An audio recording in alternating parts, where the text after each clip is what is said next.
ताला का कहर शुरू हुआ, आसमान से बारिश बरसना बंद हो गई, दरियाए नील खुश्क हो गया, उनकी भूख शदीद हो गई। फिरौन समझ गया ये मूसा की वजह से है। कहने लगा, ए मूसा, अगर तू अपने रब से दुआ करके ये कैफियत खत्म करा दे तो हम भी बनी इसराइल पर जफाएं खत्म कर देंगे। मूसा अलैहिस्सलाम ने फरमाया, ठीक है। चुनाचे आपने अल्लाह ताला से दुआ फरमाई, दरियाए नील जारी हो गया, बारान रहमत का नुज़ूल हुआ, लेकिन फिरौन बाज न आया। उसने बनी इसराइल को दोबारा तंग करना शुरू कर दिया। इसके जवाब में अल्लाह ने भी फौरन दूसरा अजाब भेज दिया। फलों की पैदावार कम कर दी। वो बड़े बड़े दरख्त जो फलों से लदे रहते थे, अब उन पर एक आध दाना लगता। खजूरों के दरख्तों पर बस एक आध खजूर लगती। अंगूरों की बेलों पर भी एक आध अंगूर नजर आता। अब फिरौन ने फिर कहा, ए मूसा, अपने परवरदिगार से दुआ कर, वो हमसे इस आजमाइश को हटा ले तो मैं बनी इसराइल को जाने दूंगा। चुनाचे मूसा अलैहिस्सलाम ने दुआ फरमाई, फिर फल लगने शुरू हो गए।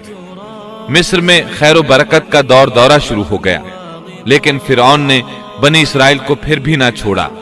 उल्टा उन्हें मनहूस करार दिया और कहा कि हमारी तकालीफ और मसाइब के सिर्फ तुम जिम्मेदार हो। अल्लाह ताला इस बारे में सूरतुल आराफ आयत 131 में फरमाते हैं, सो जब उन पर खुशहाली आ जाती तो कहते कि ये तो हमारे लिए होना ही चाहिए, और अगर उन्हें कोई बदहाली पेश आ जाती तो मूसा और उनके साथियों की नहूसत बतलाते। याद रखो कि उनकी नहूसत अल्लाह के पास है, लेकिन उनके अक्सर लोग नहीं जानते। मतलब ये कि ये सब कुछ तो तुम्हारे कुफ्र की वजह से है। इसके बाद मजीद निशानियां जाहिर होने लगी। अल्लाह सुब्हानहू व तआला सूरतुल आराफ आयत 133 में फरमाते हैं, फिर हमने उन पर तूफान भेजा और टिड्डियां और जुएं और मेंढक और खून के ये सब खुले खुले मोजज़े थे। ये कुल 9 मोजज़े थे। इनमें से पहला मोजज़ा लाठी का अजदहा बन जाना, दूसरा मोजज़ा हाथ का रोशन हो जाना, तीसरा मोजज़ा कहत साली, चौथा मोजज़ा फलों में कमी, और बाकी 5 मोजज़ात का जिक्र इसी आयत मुबारका में आया है। तूफान, टिड्डियां, जुएं, मेंढक और खून। इन 5 में से पहला मोजज़ा है तूफान। दरियाए नील में ऐसी तुग़यानी आई कि पानी मिस्र में दाखिल हो गया। बनी इसराइल के घरों के सिवा सब कुछ गर्क होने लगा। सैलाबी रेला किसी इसराइली के घर के करीब आता तो रुक जाता, किसी मिस्री के घर के करीब आता तो उसमें दाखिल हो जाता। वो अपनी आंखों से अपनी हलाकतों और गर्काबी को देख रहे थे। आखिर मूसा अलैहिस्सलाम से फरियादें करने लगे, ए मूसा, इस बला को भी रुकवा दो, अपने परवरदिगार से दुआ करो, ये बला रोक दे। चुनाचे आपने दुआ फरमाई, ये अजाब खत्म हो गया। फिरऔन और मिस्री बहुत खुश हुए। इसके बाद टिड्डियों का मोजज़ा शुरू हुआ। मिस्रियों के खेतों में टिड्डी दल फौज आती, उनको चट कर जाती, लेकिन बनी इसराइल के खेतों को कुछ न कहती। फिर इसी तरह दुआ करने से ये बला खत्म हुई। फिर घुन का कीड़ा शुरू हुआ। घुन का कीड़ा यानी सरसरी या सर के बालों से निकलने वाली जुएं। मशहूर बात यही है कि वो जुएं थीं। वो उनके सरों से निकलती थीं।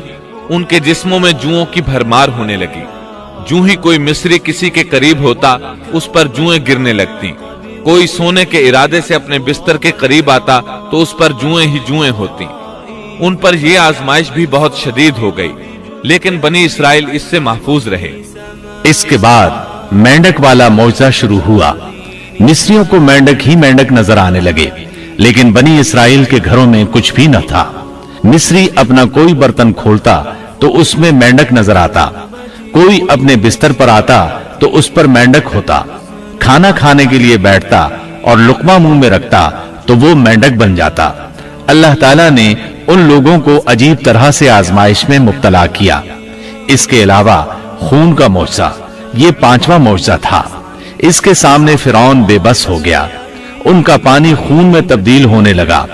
कोई मिस्री दरियाए नील से चुल्लू में पानी लेता तो वो पानी खून बन जाता, लेकिन कोई इसराइली पानी लेता तो वो पानी ही रहता। मिस्री किसी कुएं से पानी निकालते तो वो खून बन जाता, उसी कुएं से इसराइली पानी लेते तो पानी ही रहता। अल्लाह ताला ने उनसे पानी को रोक लिया। फिर मिस्री पानी हासिल करने के लिए बनी इसराइल के पास आने लगे। वो उनसे पानी मांगते। जब बनी इसराइल उनके लिए पानी डालते तो वो फौरन खून में तब्दील हो जाता। उसी पानी को बनी इसराइल पीते तो पानी ही रहता। सब लोगों ने ये मौजज़ात अपनी आंखों से देख लिए, लेकिन फिर भी मूसा अलैहिस्सलाम पर ईमान न लाए और गुरूर और तकब्बुर पर अड़े रहे, जैसा कि अल्लाह ताला सूरतुल आराफ आयत 133 में फरमाते हैं। सो वो तकब्बुर करते रहे और वो लोग थे ही जराइम पेशा। 9 अदद मौजज़ात देख लेने के बाद भी वो ईमान न लाए, हक को झुटलाते ही रहे। सबसे सख्त तरीन अजाब खून का अजाब था। मामला जब यहां तक पहुंचा तो सब जमा होकर मूसा अलैहिस्सलाम के पास आए और यूं गोया हुए। कहने लगे, ऐ मूसा, हमारे लिए अपने रब से उस बात की दुआ कर दीजिए जिसका उसने आपसे आहद कर रखा है। अगर आप इस अजाब को हमसे हटा दें तो हम जरूर आप पर ईमान ले आएंगे और हम बनी इसराइल को भी रिहा करके आपके हमराह कर देंगे। फिर जब उनसे उस अजाब को एक खास वक्त तक के लिए, जिस तक बहरहाल उनको पहुंचना था, हटा देते तो वो फौरन ही अहद शिकनी करने लगते। आखिरकार मूसा अलैहिस्सलाम को अल्लाह का हुक्म हुआ कि रातों रात तू मेरे बंदों को लेकर निकल जा। दूसरी जगह यूं इरशाद होता है, हमने मूसा की तरफ वही नाजिल फरमाई कि रातों रात मेरे बंदों को ले चल। चुनाचे सब बनी इसराइल रात की तारीकी में निकले। वो दरवाजों पर कोई खास निशान छोड़कर चलने लगे। रात की तारीकी में निकलने का हुक्म इसलिए दिया गया ताकि फिरौन उनके बारे में कोई फैसला न कर सके। उन्होंने सुबह होने का इंतजार न किया। उनकी तादाद 6 लाख के करीब थी। ये सब लोग अपने माल मवेशी और जरूरी सामान साथ लेकर चले। फिलिस्तीन की तरफ 6 लाख अफराद की ये अजीम हिजरत थी। फिरौन को सुबह सवेरे पता चला तो सोच में डूब गया कि अब हमारी खिदमत कौन करेगा, हमारी गुलामी कौन करेगा। उसकी हालत पागलों जैसी हो गई। आखिर उसने बनी इसराइल के ताक़ुब का हुक्म दिया। अल्लाह ताला इस मौके पर सूरत शुआरा आयत 57 ता 60 में फरमाते हैं, आखिरकार हमने उन्हें बागात से और चश्मों से और खजानों से और अच्छे अच्छे मकामात से निकाल बाहर किया। इसी तरह हुआ और हमने उन तमाम चीजों का वारिस बनी इसराइल को बना दिया। बस फिरौन के लोग सूरज निकलते ही उनके ताक़ुब में निकले। यानी फिरौन तुलुए आफताब के वक्त ही उनके ताक़ुब में लश्करों की तैयारी के साथ निकल खड़ा हुआ। मूसा अलैहिस्सलाम बनी इसराइल को लिए बहरे अहमर के एक किनारे पहुंचे। बहरे कुलजुम बहरे अहमर ही का एक किनारा है।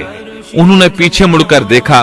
क्या देखते हैं कि फिरौन अपने लाव लश्कर के साथ भागा आ रहा है। बनी इसराइल घबरा गए कि अब क्या होगा। सामने ठाठे मारता समुंदर और पीछे फिरौन और उसका लश्कर।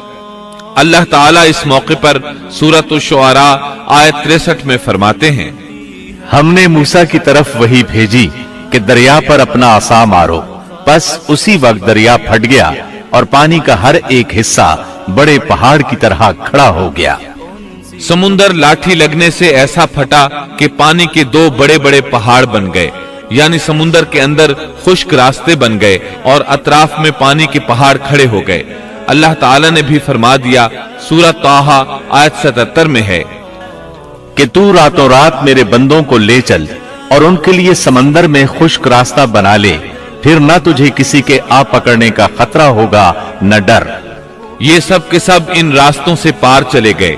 अब जूं ही फिरौन वहां पहुंचा, पहले तो डरा, सहमा कि ये क्या हुआ। वो भी और उसके सब साथी भी इस सोच में हैं कि क्या करें, खौफजदा थे। ऐसे में फिरौन को ख्याल आया कि अगर मूसा और बनी इसराइल यहाँ से सही सलामत गुजर गए हैं तो हम क्यों नहीं गुजर सकते।